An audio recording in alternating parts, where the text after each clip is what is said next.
getting everything back. Hard to believe when you even say it. And creating conditions for durable Israeli security and Palestinian success. Israeli security is going to be involved. We're going to help you. We'll be there with you in terms of helping with security. We want to make sure it works. We just want to make sure it works. There shouldn't be a shot fired. Now, there will be, I guess, because that's the way it seems to be, but there shouldn't have to be within a few days. There shouldn't have to be a shot fired. And maybe for eternity. Wouldn't that be nice? I hope it's true. I can tell you the leadership of that region feels that there's a good chance of it being true. So this will lead to this agreement that we're talking about will lead to a sustainable long-term peace.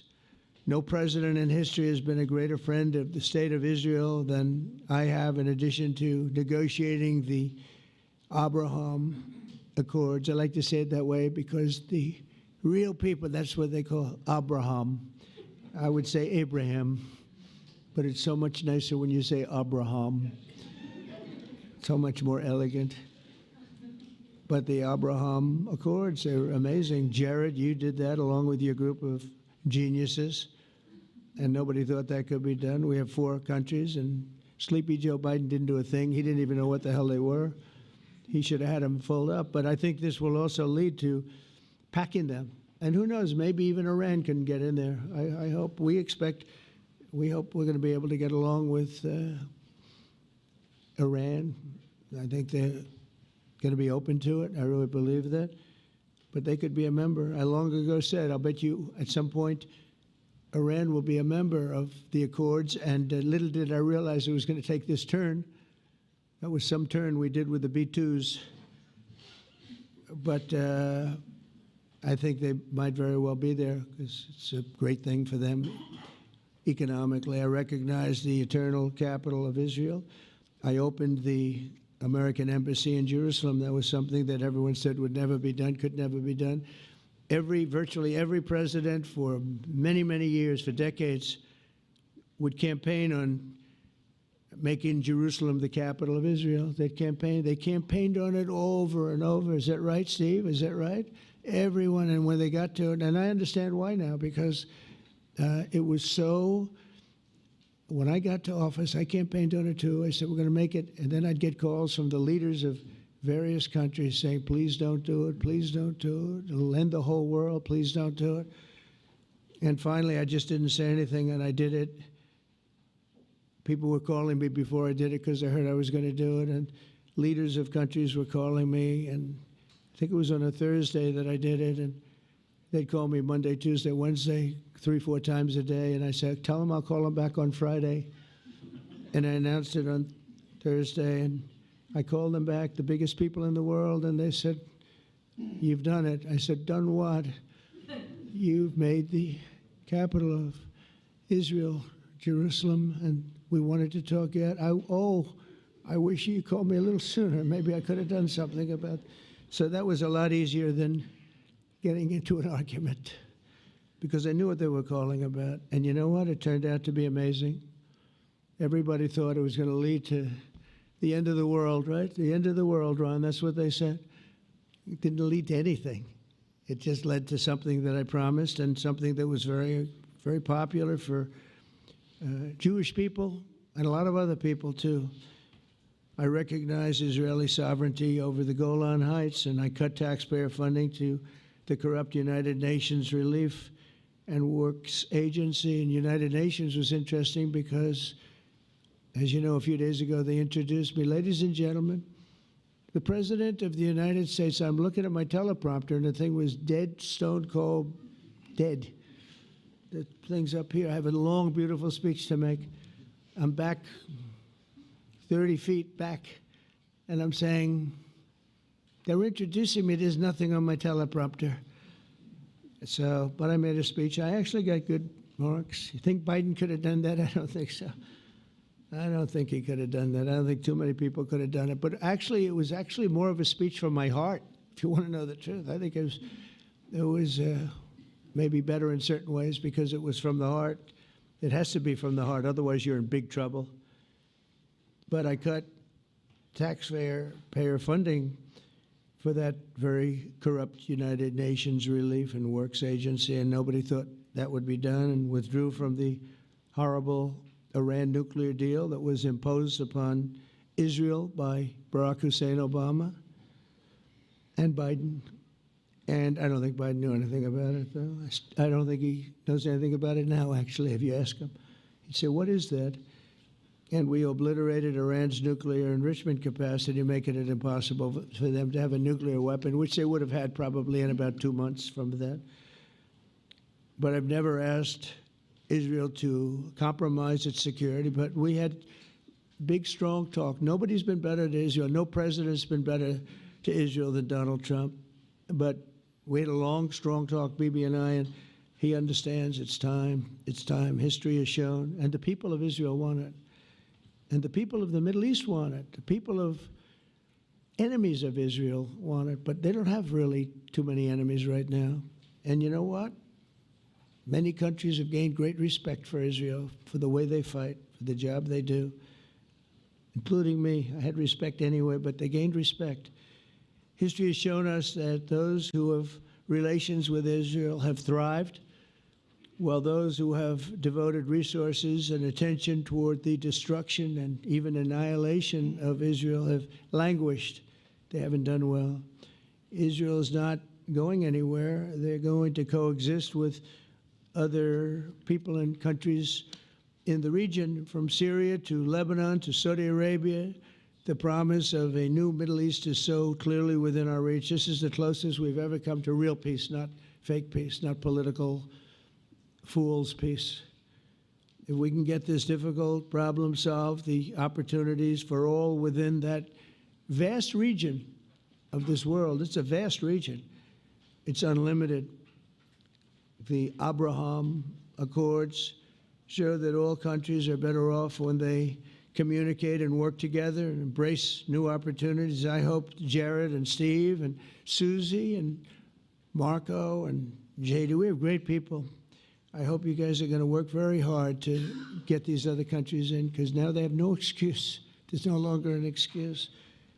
They were some were hesitant. And I tell you, the 4 countries that went in, I give them tremendous credit, and it's worked out incredibly well for them. In the same spirit, I'm pleased to report that earlier today we took another important step toward greater understanding in the region. A short time ago, we had a historic phone call in the Oval Office with Prime Minister Tani, who's really a great, great person. So we had a great talk, and I was on the phone, and Bibi was talking. Prime Minister Al Thani was of Qatar. They really had a heart-to-heart conversation. It was a great conversation, I thought. It was productive. It was everything that you need to have something turn out to be successful. And I want to thank Bibi, and I want to thank the Prime Minister. It was fantastic.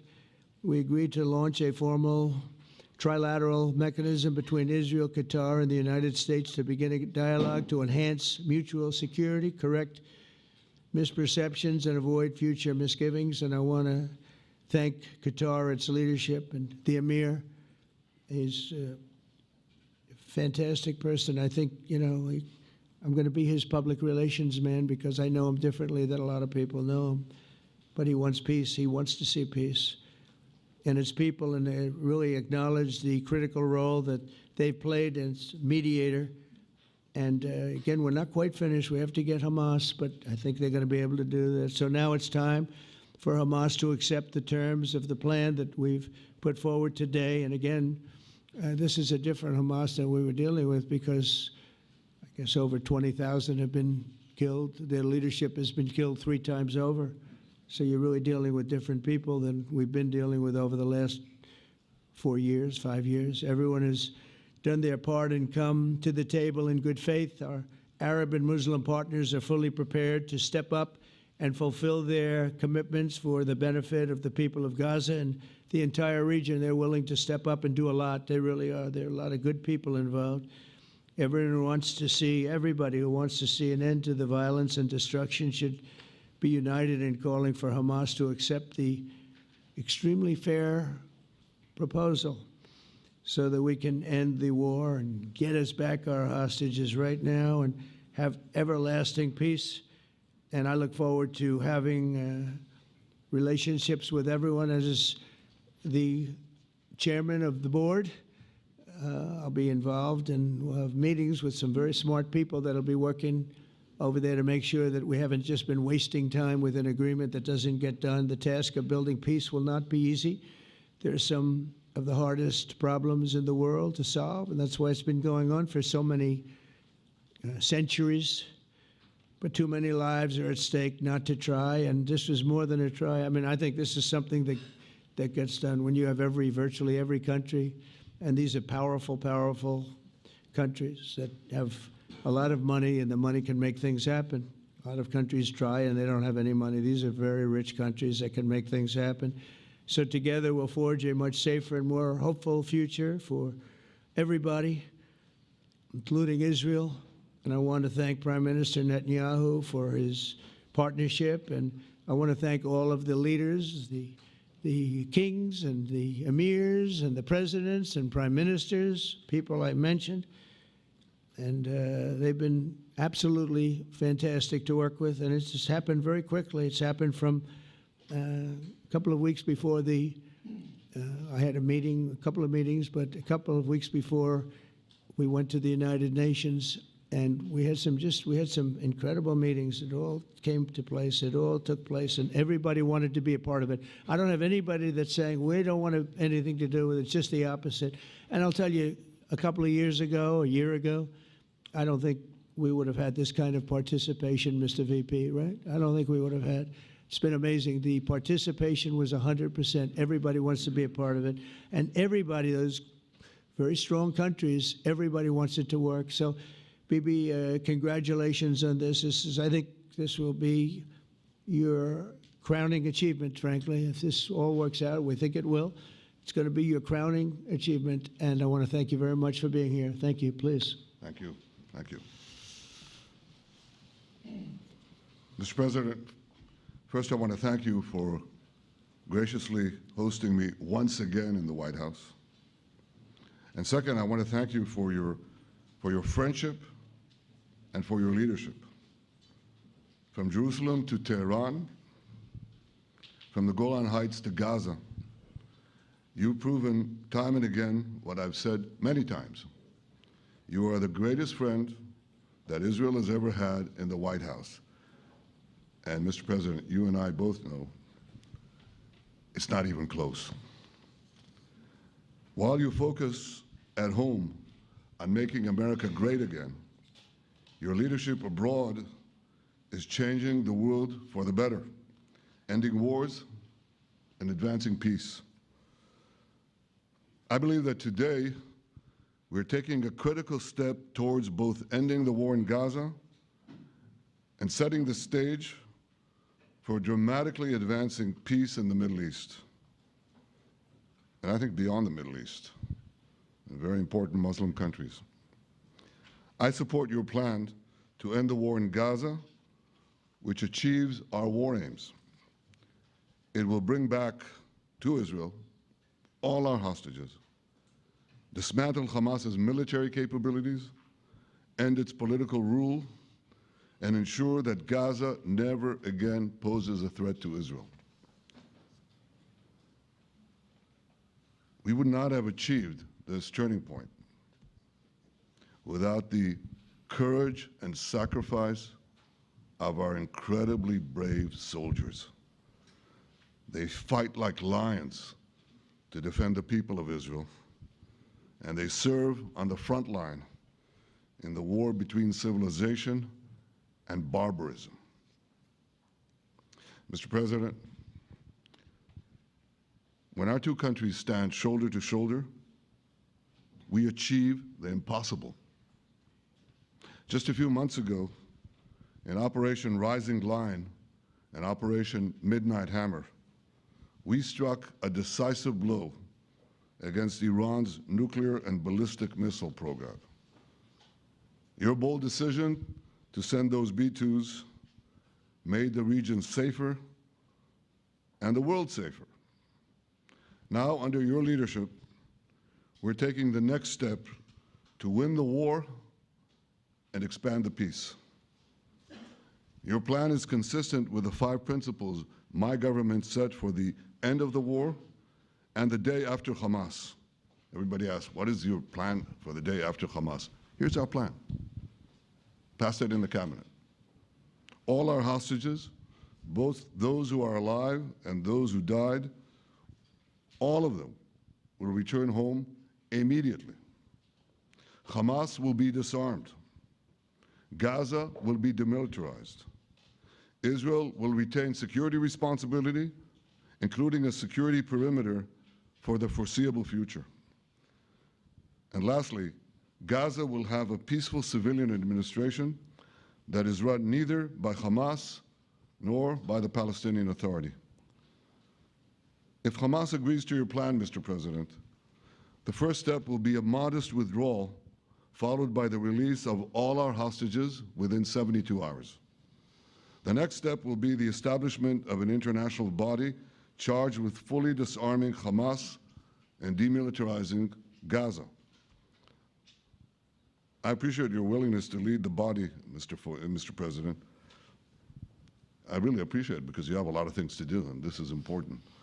And it reflects the confidence that this will give everyone, that things will be followed up on all the commitments made. The fact that you're taking this on, I think, helps a lot to make sure that everything flows in the direction that we want. Now, if this international body succeeds, we will have permanently ended the war. Israel will conduct further withdrawals linked to the extent of disarmament and demilitarization, but will remain in the security perimeter for the foreseeable future. I think we should understand that we're giving everybody a chance to have this done peacefully, something that will achieve all our war objectives without any further bloodshed. But if Hamas rejects your plan, Mr. President, or if they supposedly accept it and then basically do everything to counter it, then Israel will finish the job by itself. This can be done the easy way, or it can be done the hard way, but it will be done. We prefer the easy way, but it has to be done. All these goals must be achieved because we didn't fight this horrible fight, sacrifice the finest of our young men to have Hamas stay in Gaza and threaten us again and again and again with these horrific massacres. Mr. President, I was encouraged by your clear statement at the UN against the recognition of a Palestinian state. That would be an outcome that, after October 7th, would reward terrorism, undermine security, and endanger Israel's very existence. As for the Palestinian Authority, I appreciate your firm position that the PA could have no role whatsoever in Gaza without undergoing a radical and genuine transformation. In your 2020 peace plan, which you mentioned just now, you made clear what that transformation requires. It's not lip service. It's not checking a box. It's a fundamental, genuine, and enduring transformation. And that means ending pay to slay, changing the poisonous textbooks that teach hatred to Jews, to Palestinian children, stopping incitement in the media, ending lawfare against Israel at the ICC, the ICJ, recognizing the Jewish state, and many, many other reforms.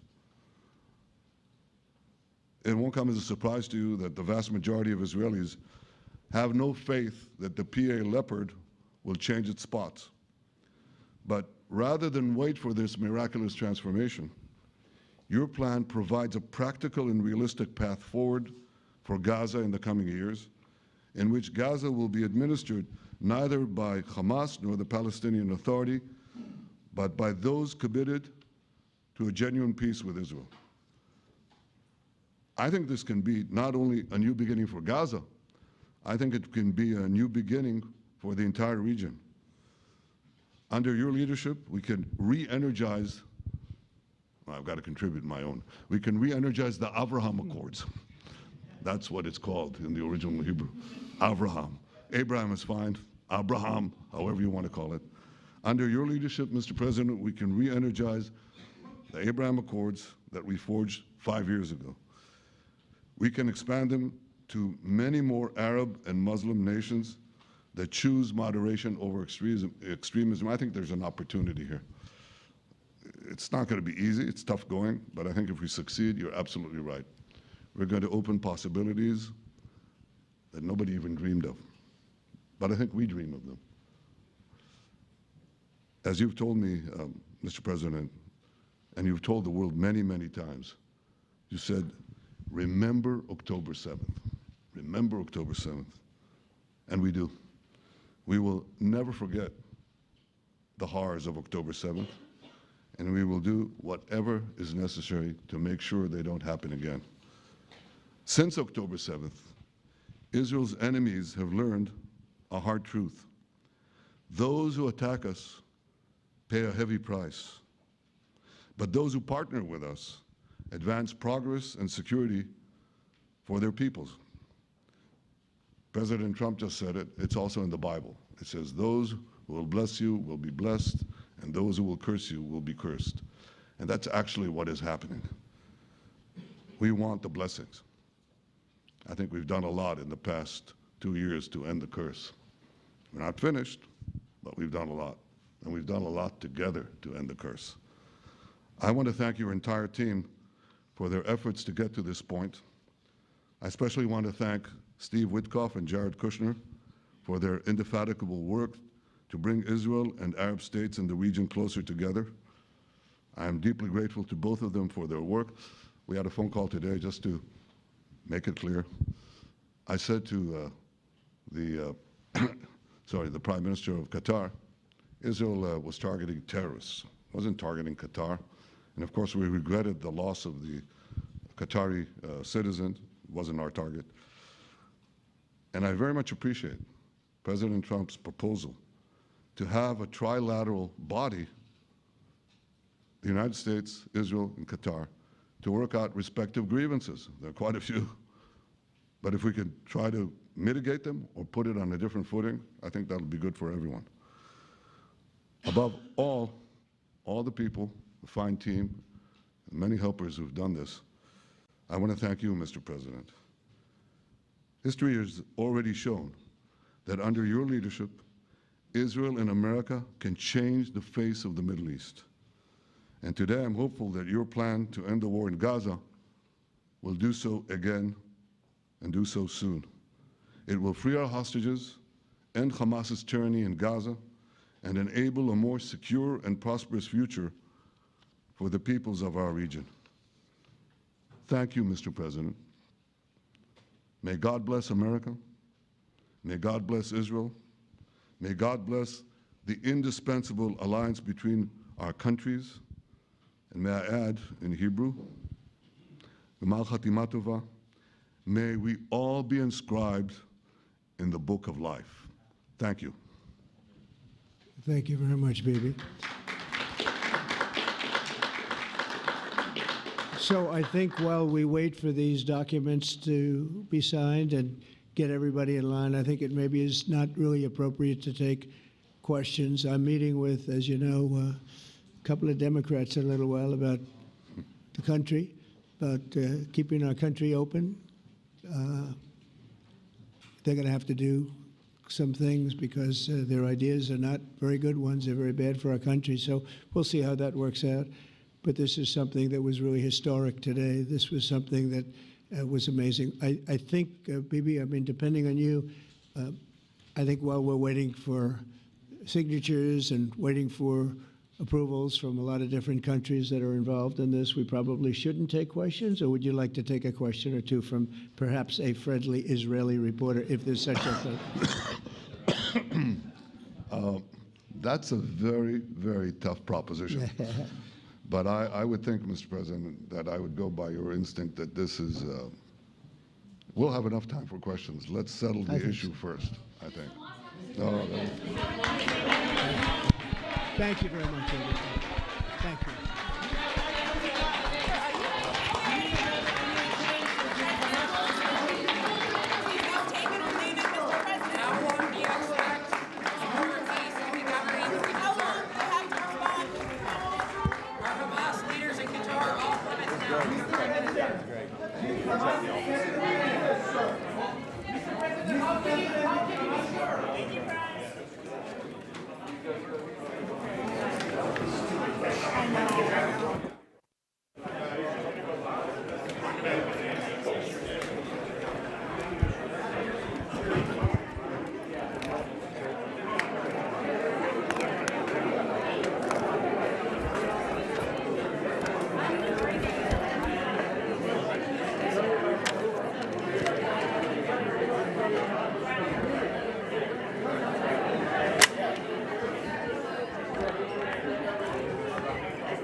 Corey, would you be so kind as to unhook me?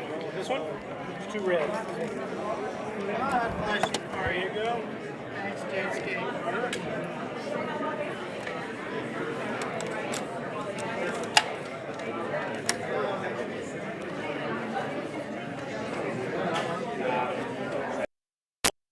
Or should look like. Hamas is not on board. And it's also not clear, I should say, whether Netanyahu is fully 100% on board with this complete plan. That was one of the questions we were going to ask. Also, how much time does Hamas have to respond to all of this? We heard loud and clear from the president what happens if they don't agree. The president saying that if Hamas rejects this deal, that he would then give Netanyahu his full backing to go ahead, in his words, do what you have to do. Netanyahu making clear that he believes that this is essentially the last chance for a deal like this. But again, another question, whether there's any room here to negotiate. Is this truly a take it or leave it deal? The president, though, clearly touting that they have been able to at least get this far, that Israel is, broadly speaking, on board with this, but a lot of questions